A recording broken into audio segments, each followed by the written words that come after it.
Well, I want to keep it informal, and so I'm going to ask everybody their name and get some information from everyone so we can make it interactive. Hello. Hi. I'm grateful that you accepted to be our first speaker. So thank No, you. I am appreciate the Ludmi. offer.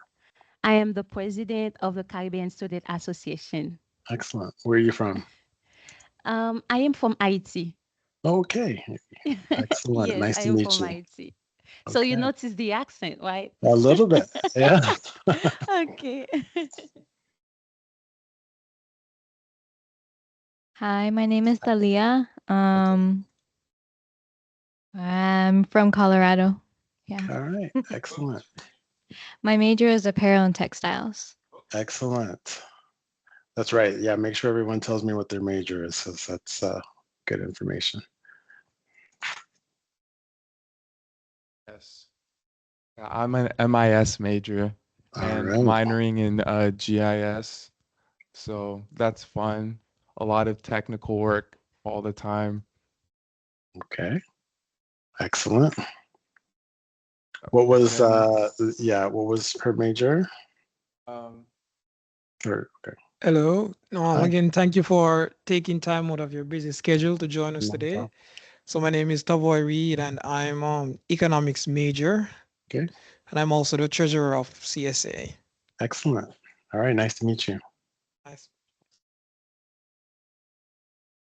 Oh, I was about to say bachelor degree. I'm doing a master degree in gender studies, Oh, but gender studies. I Excellent. originally did bachelor degree in education. Education. Perfect. Yes. All right. Thank you for letting me know that.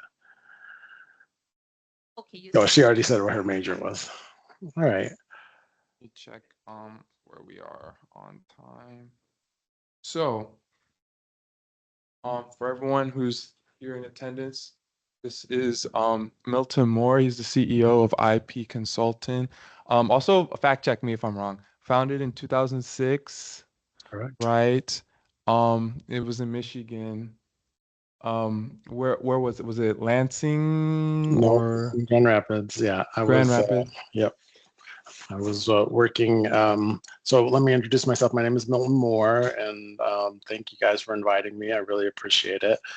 Honored that you guys would reach out to me, and definitely would like to keep this interactive, and feel free to ask questions or clarifying something. If I say something that might be confusing, just please stop me. We're a small group, so let's take advantage of that, right? Um, so I founded IP Consulting in 2006, and we were based in Grand Rapids, Michigan, for most of the time. And then I probably about 6, 7 years ago moved out here to Northern Virginia. So I'm now based out of right outside of Washington, D.C., because we do federal work. And IP Consulting is a technology managed service provider. So we do, basically help businesses and government manage their IT systems. We implement it, support it, and help them through the whole life cycle process. So we have a heavy emphasis in cybersecurity. So, we help, one of our big customers, Department of Defense, where we'll set up, one of the big projects we worked on was setting up a cyber war fighter simulation.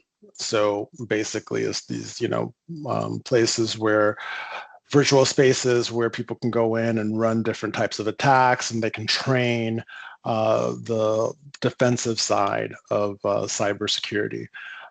So, worked on some very interesting projects, but we also support small businesses, local, city, county government, and, anywhere from a dentist to manufacturing to a bank, we support those kinds of customers. So um, that's a little bit about IP Consulting. I know you guys had some questions, and again, I would like to, we can take this any direction you guys would like to go. So I want to make it valuable to you. So that's what's important here. Thank you. Thank you. I think we'll just briefly introduce CSA and then we can get onto those first preliminary questions. Great. So we're the Caribbean Student Association, and we were founded last year, but it was like it was defunct or this last year feels like that. Oh, that's true. Last semester's this year, the same thing. Okay. For me, yeah, I'm thinking like, oh, sophomore, freshman. Yes, this year. Um, but we're organization on campus that focuses on not just, Caribbean culture, but also success. And this is why we're kind of we started like the idea of like having the speaker series and like trying to like, find people who have and also like what defines success. There's different like ways Absolutely. people define success in different fields and areas. So that's why we decided to do the speaker series. And for sure, there's like a lot of people on campus who like want to know more about, either whether it's just general advice or it's like, something specific catering to the area or field. So we would like to provide that for our members as well, and that's why we're doing this. So I don't know Excellent. if any of you guys want to elaborate on the mission or anything. Okay, what I would love to add is our goal for those speaker series, as you can see, we choose people who have, we can say that, who have a part of the Caribbean region in Mhm. their own background. So it's for us important because most of the members of our association, they are either they come from a country from the Caribbean, like Mhm. me, or their parents or grandparents are from the Caribbean. So Absolutely. they know those experiences that we will be talking about. So yeah, that's what I wanted to add. So we can focus on that too during our talk. Absolutely. That's great. I love that. That's a worthy cause. And I think it's important, right, to understand that no matter what your background is, there is someone that has gotten from further down, if you're, be it economically or education or whatever, and have become, successes depending, and again, everyone's definition of success is different, but, there's no stopping us. So it's great that we're able to see people with similar backgrounds as ourselves and to, be able to ask questions and have conversations. And, I want us to be able to have really meaningful conversations here. So, that's important to me. I think paying it forward because people have taken time to have, conversations with me to help me through points of my career and, places where I had doubts or ran into issues.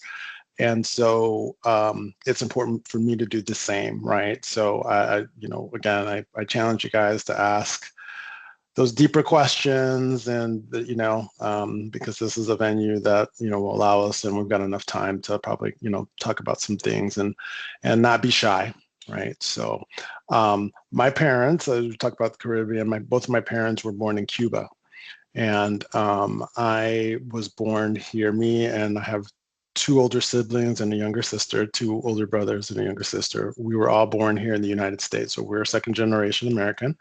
And I would say that one of the big things, right, if you're an immigrant or sons or daughters of immigrants, you recognize the struggle, right? Because there's something you're coming to, oftentimes you're coming to the country, or your family came to the country, not particularly, sometimes not knowing the language, not always, but sometimes not knowing the language, but for sure not understanding or knowing the system, right? And that's a big part of being able to rapidly get through different parts of your career.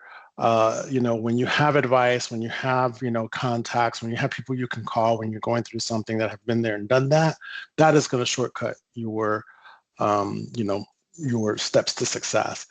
And so when you come here as an immigrant or you don't have those things, right? So you're starting from ground zero and you're having to build up your network, you're having to build up and look for mentors, you're having to do all of those things.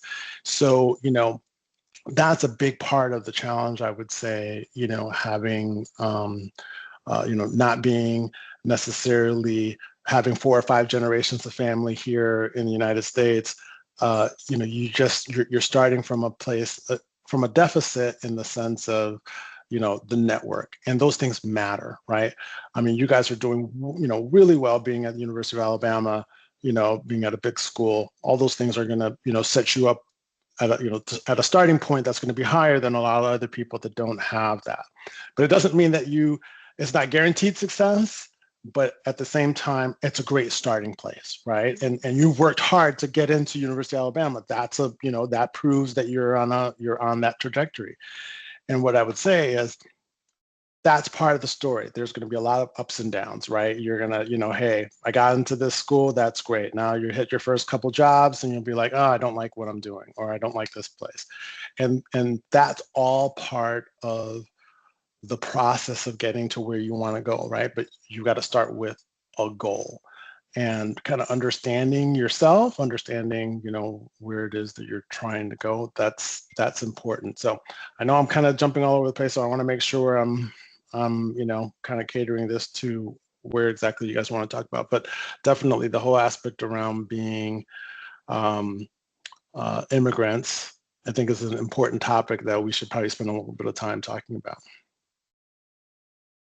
Yes, thank you. I agree, and I think also like maybe a little bit later get more into like the networking that you were talking about, and like how like like why that's important, kind of like how you were talking about like like the deficit, because like like you said, it's not like when you move to this country, it's not like people. Like most times you don't know people already, or especially like people in those like fields, or like fields that you aspire to like be in. So I think that's like important, and like for people to understand like the significance of like the network and what networking is, because I definitely did not like before coming to college, like I had like very minimal knowledge, like what's networking, what's LinkedIn, like now I spend like most of my time scrolling LinkedIn. Like it's crazy. If you would have told me this like 2 years ago, it's like, you'd be like on LinkedIn all the time. You'd be like, what's LinkedIn? But like it's important, like who and everything. And I think like what he was saying like about the University of Alabama, at least for, and not just like business but also engineering, like we have our like recruiters, and not just recruiters, but we have like people who have connections at Alabama. It's consistently like engineering, it's Lockheed Martin, or business, it's JP Morgan. Like these are like heavy hitters in their respective industries. And I think that, like you said, like the fact that they are here, they are coming, they're looking for internships, co-ops, even for seniors, full-time jobs, like that is something that we have for our advantage. It's not guaranteed success, like you said, but it's definitely something that we can it's a start, and that we can definitely take advantage of. Yeah. So I would add a couple things. I think one of the issues that I've seen kind of growing up, like I said, my parents came to the United States late 50s, early 60s. And my mother didn't know English, so she learned it when she got here. My dad spoke English because his parents were from Anguilla. So, they kind of spoke English, and he kind of maintained that, kind of broken English, but they were kind of raised in Spanish, Spanish country. And so, one of the things I would say that we have to be careful as immigrants, we want to kind of huddle around each other because that's what's comfortable and normal. And, we're, hey, I want to be around people that look like me, act like me, and understand where I come from and eat the same food. Yes, that is important for your comfort and just that aspect. But when it comes to your career and your opportunities, you have to look beyond that, right? You've got to think to yourself, okay, I don't know a lot of people that are in my field, right? So, if you're, wanting to be a professor, okay, do you know any professors that are, similar backgrounds? Those are people that you want to start networking with. You want to get opportunities to talk to them, ask for guidance, right? Get advice. And I will say, at this point of your life, you're never going to have more people willing to help you than they are right now, right? Especially being college students, especially being early in career. you'll be surprised at people that are willing to lend a hand and give you that advice that you need. So your job is to expand and expose yourself to as much as possible and as many people as possible, right? And have conversations, not being afraid to ask, because I know it's sometimes if you're shy. I'm an introvert, right? And if you're an introvert, it's hard to initiate a conversation. It's hard to keep a conversation going sometimes. But I'm telling you, that is probably one of the biggest skills I would say I wish I had focused more on early on in my career, right? Because part of it is, you know what, I'll figure it out. I won't ask questions. But you're really just adding time to something that there's nothing new under the sun, and there's someone that's gone through anything that you can be facing. There's someone that's gone through it, right? And they may not be readily available, but you can get advice. And obviously with the internet, you've got a lot more access to information than I did at your age, right? But there are people that are really wanting to see you succeed, and don't underestimate that, right? But this is why I'm a big believer in networking. I think that's an important aspect to anyone. And every time I talk to someone, I love talking to folks they're just in college, starting college, getting ready to graduate, because I didn't hear this enough growing up, but I would say you've got to focus on your network, right? You going to University of Alabama, that's a network, right?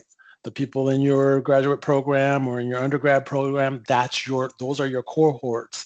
And those are the people that, as they move through their careers, those are people you want to stay in contact with. You don't want to just, forget about these folks, because those are the future CEOs, directors, managers, the people that either bring you business or connect you with someone that you need or give you the advice. And again, and this is speaking generally, not just about business, but in every aspect. So depending on whatever you're studying, leverage your network, because University of Alabama definitely has a very strong network worldwide, right? It's not just in any of the big Big Ten schools or any of the big universities, or that's what you're paying for. It's the network. And so you want to be a part of the alumni association as you after you graduate. You want to participate in homecoming, doing all of those things, because that creates your social circle, but that will translate into helping you in your career long term too. Yes, I wholeheartedly agree. I think like you definitely hit like most of the stuff that like the preliminary questions. I guess like one last thing is kind of like, before we move on to the next part, is like kind of like what if you don't mind talking about like kind of like what obstacles you face like when you were like starting out. Like maybe you can even go back to like college, or maybe like after when you were starting IP consulting, or like the idea, I guess. Yeah. Well, I wish IP consulting was the first business I started. This was actually the fourth business. First uh, uh, business that I started that actually had employees was a company called, sorry, I'm getting a call. Was a company called Hot Food Express, and we were, I guess the equivalent would be Uber Eats, right? Or it was a food delivery service. And this was back in the early 90s, because I had just graduated from high school. So this was my freshman year of college. Me and a couple other folks decided to start a food delivery service, and we ran around to a bunch of restaurants that didn't offer delivery and said, hey, we'll do the delivery. I hired drivers, and, did that whole thing. That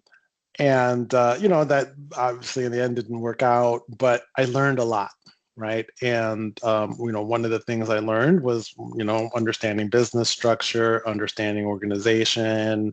How do you hire people? How do you train people? How do you check for quality control? How do you do all of those things?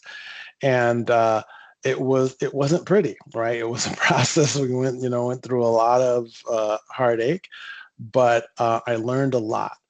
And so I would say a big lesson there is that not everything you do is going to be a success day one. Sometimes you're going to, you're going to have a few failures, and that's okay as long as you learn, right? Because that's going to set you up to be more successful the following try, or some other, if it's second, third, or fourth try.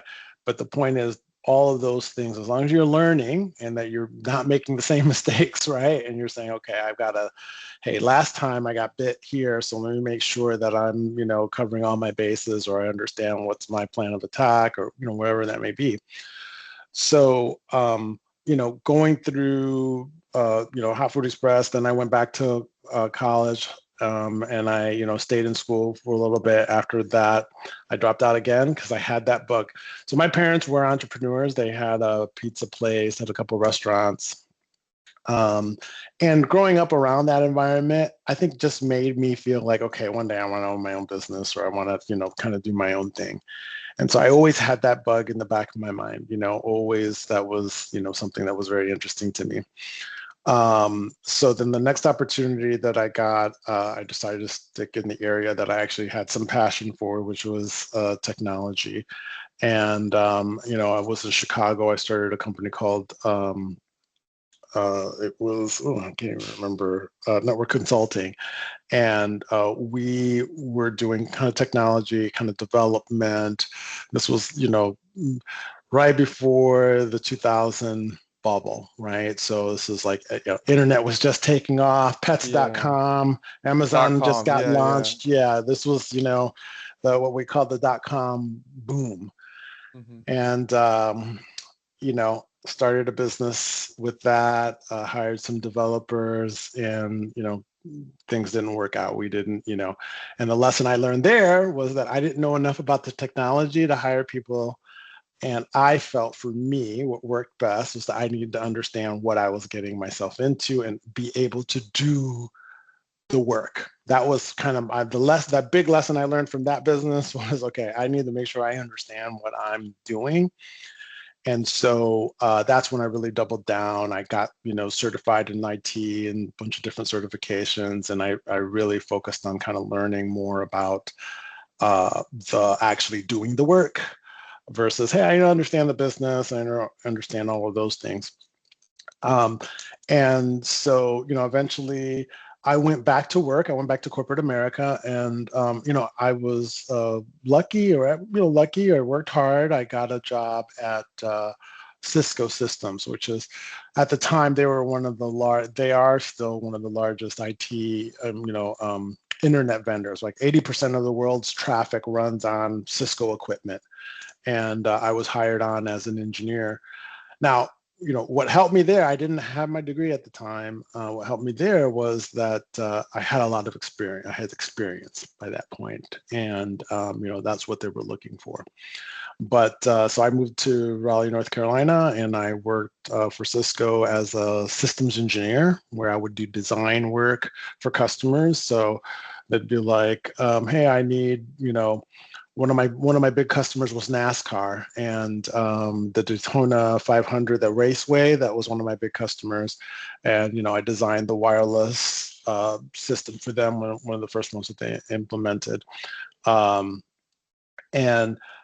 I learned a lot about how business was done, right? The sales process. I was kind of as a system engineer, I was a sales engineer. So I was basically the guy that would do the design. I would be paired with an actual salesperson, an account manager, or an account executive, and they would do all the selling, but I would do all the kind of design work and say, okay, this is what you need. This is, spec. And I took a lot of pride in the work that I do. So, some salespeople will try to sell you anything, and I'd be like, no, customer doesn't need that. This is what they need, right? And you earned a lot of respect from customers when they see that you're trying to do the right thing, right? As minorities, we have to be very careful. We're already in a position where people don't want to sometimes just take what at face value, right? They're going to be challenged all the time. You're going to be, people are going to ask, well, is there somebody else I can speak to, or, and so you've got to learn how to deal with those kinds of things in a way that doesn't, you have to deal with it effectively. So you've got to figure out a method to be like, okay, hey, I understand that you don't, might not agree with what I'm saying or whatever, but here's why it is what it is. And you've got to know what you're talking about. Because I think that's, that again, going back to the one big lesson I learned is I needed to really understand what it was that I was selling to someone else, right? And I worked hard. I had to really, push myself to get deep into, understanding my, become an expert in my field. And, through that expertise, I was able then to learn, okay, hey, how do I effectively communicate with people, especially people that may not want to speak with me, right? Or might, look at me and, discount what I'm saying because of the color of my skin or, or things like that. So, you learn if you want to get ahead, you can be upset about it, but you've got to figure out your route to get there, right? And I will say, you don't have to be the smartest person in the room, but you've got to be willing to work hard and deliver on what you say you're going to do. Those are always, key things I'll tell anybody in any career. You've got to make sure that you know what you're talking about, and then that you deliver on what you say you're going to do, come hell or high water. That's a really important, aspect. And that was my brand. As I built my career, it was really about delivering and working hard.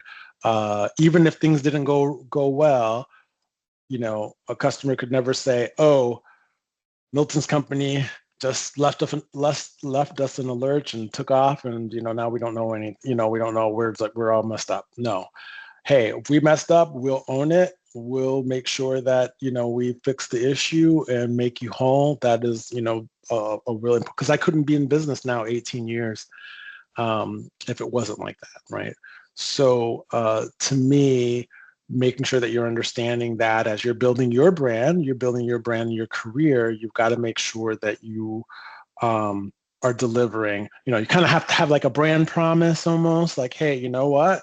If I work for you, you're going to get a dedicated employee that's going to do, not try to, do the wrong thing or not care what's going to be invested in what you're doing. You've got to kind of early on set what that is so that you build off of that. Yes, thank you. I know our president had another meeting, a prior commitment at around like 5:30, but I don't know if anyone has any questions before I ask. Yeah. Hello again, Mr. Milton. So just a question about your journey. So I realize you have a bachelor's degree. You're in a bachelor's degree. Yeah. So I would like to ask you, what made you make that transition from like wanting to work for companies to own your own company? Yeah. What was the motivator behind that decision? Well, like I said, I think watching my parents own their own business was something that was, I think it just made me feel comfortable, like it could be done. And even though my parents eventually closed the restaurant and went back to work, for a company, it really just set the tone of what I knew that I wanted to be in control of my future, what my earnings, and build off of that. But at the same time, I also needed to get experience. So going back to work for a large company was probably one of the best things I could have done. When when the last business prior to me starting IP Consulting went under, I ended up going to Cisco. And again, at the time I would have told you, oh my gosh, this is the worst thing that's happening to me. But in hindsight, I can say it pushed me way further ahead in my career to having gone there, because that helped me build a network that I still use today, right? And that was almost 20 years ago. And so, more than 20 years ago. So, again, this is where we're talking about that network. At every place you work, you're gonna make contacts, you're gonna meet people, and I will challenge you to stay in contact with those folks, because those are the people that'll be your customers or your clients, or in the future. But that entrepreneurial bug was just something that I had, and I don't know that I could have ever been satisfied just working, at a company forever. I knew eventually I was going to do this, which is why I tried multiple times. So and I don't know where that comes from. I think you have it, or I think it's the Caribbean spirit in us. yeah, maybe that's what it is. I think it's so normal in our communities to kind of be doing your own thing and just figuring it out, because you can't rely on anybody else to provide that for you. Okay, just a follow-up question on that same note. So a lot of us who are in college, like we tend to shy away from the business entrepreneurial side because sometimes it's hard to really find that niche, like what you want to do. So I'd like to ask you, like, what was your strategy to find your niche? Like, what did you implement to decide, okay, this is what I'm gonna do. This is a business that I'm gonna invest Yeah. in. So I had a couple things going for me. I will say at the time I started IP Consulting, I had been at Cisco for about just under 7 years, about 7 years, and I had been participating in the employee stock purchase program. And one of the things, so it was funny, when I got to Cisco right at the beginning of 2000, this is right before the bubble burst, right? So I don't know if you're the whole, what they called the .com bomb, Yeah. right? Yes, right at the end of 2000, at the end of 2000, Cisco had doubled. Their stock price had split. I came on after the last split Cisco ever had of their stock options. And when I got there were people that had been there 5 years that were retiring. They had literally made millions of dollars and were retiring in 5 years of working at Cisco, because they were, it would be the same thing as right now if you had gone to work at NVIDIA 5 years ago. Yeah, and today, right, that was Cisco of 20 years ago, NVIDIA, what NVIDIA is today. And when, I got there, I'm like, oh man, I'm on this, within 10 years, I should be able to retire. Well, obviously it didn't happen. That, those things happen, but I was financially in a much better place to be able to start a business. So I used money that I had been investing in Cisco. And I funded the first kind of 6 months of the business using those funds. And so that was finance, because that's always going to be, one of the biggest obstacles. Anyone starting a business, very rarely do they have more funds than they need, right? That's True. always Yeah, the lack yeah. of funds is the difficult piece. So I kind of had that part, but I also had the customer thing, because I had been worked at Cisco and I was a systems engineer. A lot of the partners, those sellers that sold their equipment, needed engineering expertise to implement these things. And so my business concept was, hey, I'll go and support these other partners, and I'm Right. not competitive because I'm not selling their product, but I can help, provide a level of expertise that they really wouldn't really have on staff. And that worked. That helped me get my first few big customers, and I was working. But then 2008 rolled around, and that was the financial crisis. The financial right? crisis, yeah. Exactly. And so, and remind me to say something about the whole financial crisis aspect. But at that point, business dropped off. Everybody's protecting their customers. They don't want any unknown, quantities in their customer base. So no one wanted to give me business. So I had to change my strategy like within 2 years, and I had to shift to, all right, I've got to sell everything. I've got to sell products. I got to sell software, because I was just doing professional services at the time. Right. So that transition put me in a way different situation, because I financially, like when you sell product, hey, a customer says, hey, I need $1 million worth of equipment. Okay, I'm going to give you that contract. I've got to go get $1 million somewhere to finance that purchase for, however long it takes to implement it or to do those kinds of things. And, so I had to put, my house, my mortgage in my house. I had to do a lot of things in order to put myself in a position to be able to do that. But it was worth it, because that helped the business grow. And, and then from there, it just kept growing, in a trajectory. I mean, we've had down years and all of that, but, you're right. You've got to find a niche, right? You've got to find something, an underserved market. You've got to find a way in. Once you're in, you'll Yeah. figure out the way to pivot to the other areas, as you get there. But you've got to be thinking about how are you adding value and how are you adding value to your customers? Because no one cares about what you're doing. They want to know what are you doing for me? And you've always got to approach that way. Now, I think that entrepreneurship right now gets a bad rap, based on what you were saying. I know exactly what you mean. It was, stay away from that. It's not right now. The problem is that with social media and a lot of things, there is this perception that it's so easy to go out there and set up a business or do whatever, and just money starts raining in and customers start walking in the door. That's never the case. That's never the case. You've got to execute on a plan. Yes, and there's a lot of luck that's a part of that process too. Timing, right? Being in the right place at the right time to get that one or Yeah. two customers you need. And so, but when you look at, if you look at Shark Tank or you look at whatever, you think that it's, okay, I just need to have this big idea and I go somewhere and somebody's going to give me a bunch of money. That happens, but that's such a low percentage of, of what happened, of what reality is. Hey, you go out there, you Right. work on one idea, and then that idea leads to another idea and another idea, and there might be 10 ideas away from your original idea where you really find success, right? But it's that iteration, right? That you change, trying different things while you're not changing too drastically, but iterating on what you're doing to find a way to make a profit, and then watching your numbers, right? Making sure you understand your numbers as you're building your Yeah. business, right?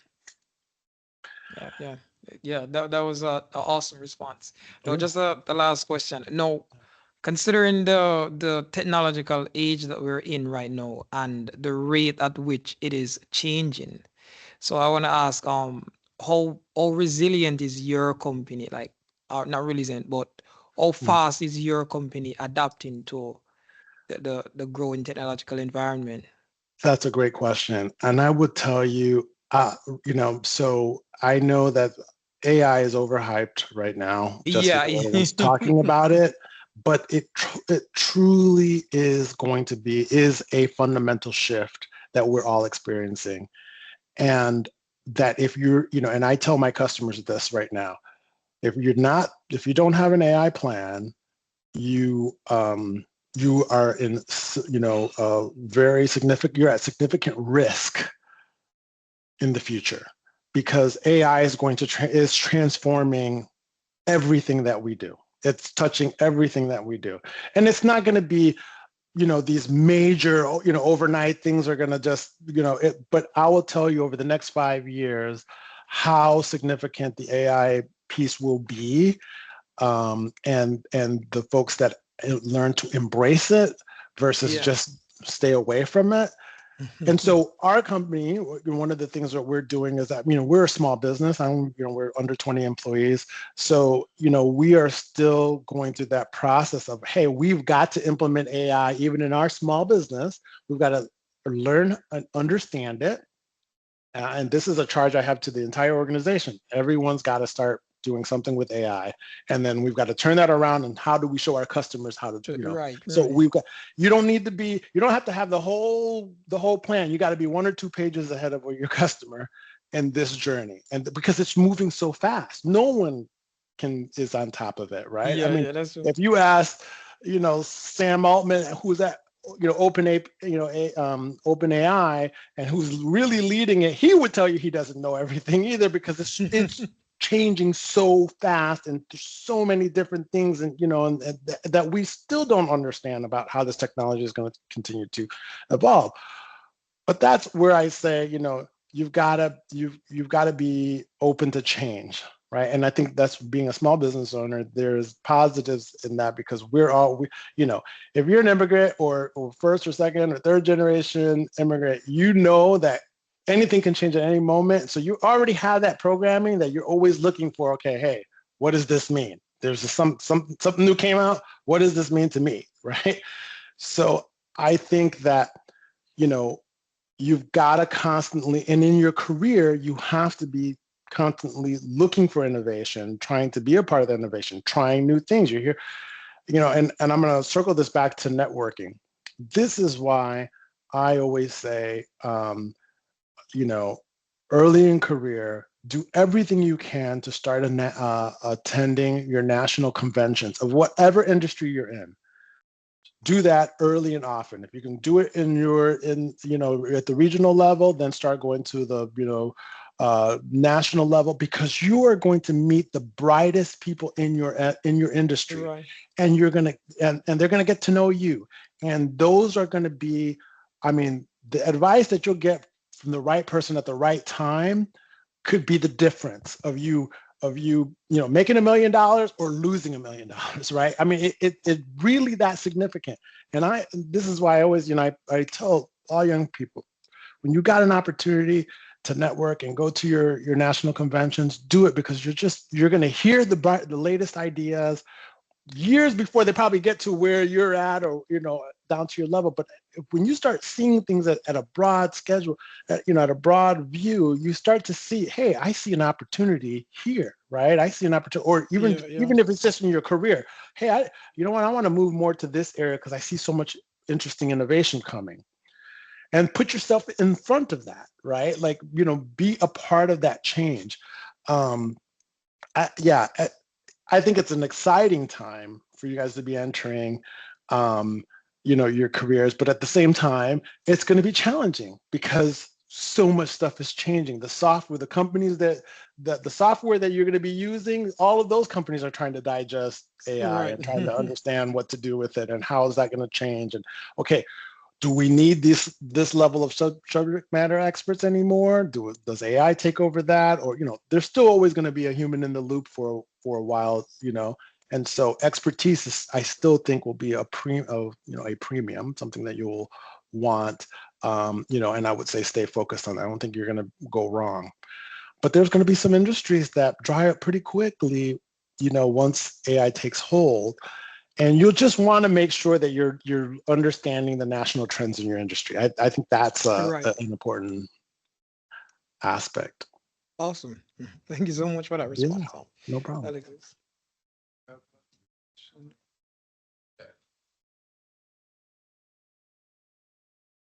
So I'm interested in opening my own business, and I know you said that like there's a lot of ups and downs. So I know we're gonna bring up the financial crisis again. Could you go ahead and go through that right now? Yeah, sure. So I appreciate you bringing that up. I would say if you look at a lot of really successful companies were started during a recession, during some type of financial issue, right? Because that our economy is very cyclical.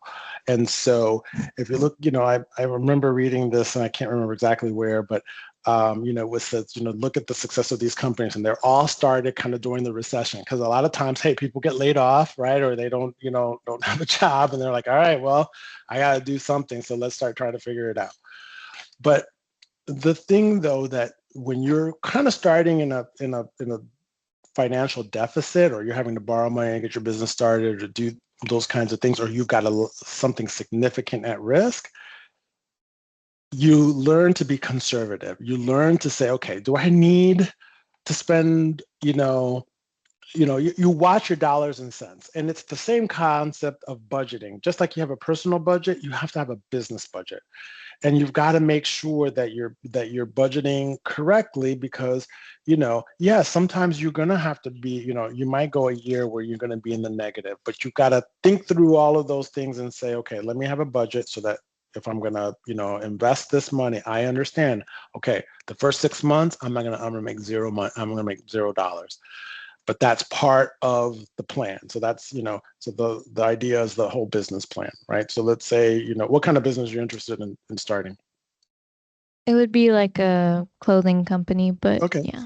Yeah, right. So a fashion brand, clothing company, right? You want to make whatever. Well, you're going to have to make an investment in the design. You're going to have to kind of build your brand, which is, that takes investments, right?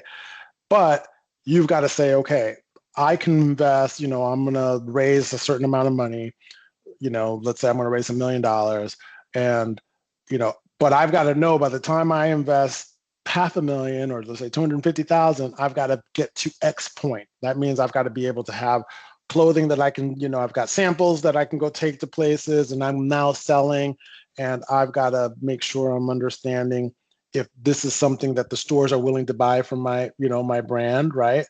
So you've got to make sure that you've got realistic expectations. And you're not going to know that day one because you're new to this. But this is where having a mentor, having an advisor, people that have gone through that process, and trust me, there are plenty of people that have done it that are willing to sit down with you and tell you, hey, well, here are the 5 things that I ran into that I would say, and here's how I solved those problems. You want to do that prior to you starting to dish out all that money, and then you're like, oh my gosh, I didn't realize I'm going to need 3 times what I thought I need. Because when you're starting a business, everything is almost, I remember reading this too, that, everything costs probably twice as much as you think, or you're going to spend twice as much as you thought you were going to, because that's just, as an entrepreneur, you have to be kind of an optimist in order to be willing to start your own business. So you've got to temper that with, okay, what's reality? What does a real budget look like? Ask someone that has advice, that has gone through this, and say, hey, does this make this, do you think this is reasonable? Or you start on a shoestring. You start, you budget, you figure out, hey, where can I get someone to pay for this? Or let me sell one customer and then I'll finance the other part of it later on. There's a lot of ways to do it. Where there's a will, there's a way to get it done.